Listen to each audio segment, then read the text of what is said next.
ನಮಸ್ಕಾರ. ವಿವಾ ನ್ಯೂಸ್ಗೆ ಸ್ವಾಗತ. ನಾನ್ ಮೀನಾಕ್ಷಿ ರಾಠೋಡ. ರಕ್ಷಣಾ ಇಲಾಖೆ ಭಾರತದ ಬತ್ತಳಿಕೆಗೆ ಮತ್ತಷ್ಟು S-400 ಖರೀದಿಸಲು ರಷ್ಯಾಗೆ ಮನವಿ ಮಾಡಿದೆ.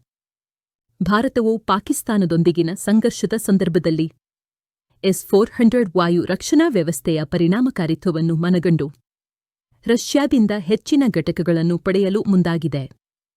ಆಪರೇಷನ್ ಸಿಂಧೂರದ ಯಶಸ್ಸಿನಲ್ಲಿ ಈ ವ್ಯವಸ್ಥೆಯು ನಿರ್ಣಾಯಕ ಪಾತ್ರ ವಹಿಸಿದ್ದು, ರಕ್ಷಣಾ ಸಾಮರ್ಥ್ಯವನ್ನು ಹೆಚ್ಚಿಸಲು ಭಾರತವು S-500 ಅನ್ನು ಖರೀದಿಸುವ ಸಾಧ್ಯತೆಯಿದೆ. ಈ ಸಂಬಂಧ ರಕ್ಷಣಾ ಇಲಾಖೆಯು ಇಂತಹ ಮತ್ತಷ್ಟು ಘಟಕಗಳನ್ನು ಪೂರೈಸುವಂತೆ ರಷ್ಯಾಕ್ಕೆ ಮನವಿ ಮಾಡಿದ್ದು, ಇದಕ್ಕೆ ಸಕಾರಾತ್ಮಕವಾಗಿ ಸ್ಪಂದಿಸಿದೆ ಎಂದು ಉನ್ನತ ಮೂಲಗಳು ತಿಳಿಸಿವೆ.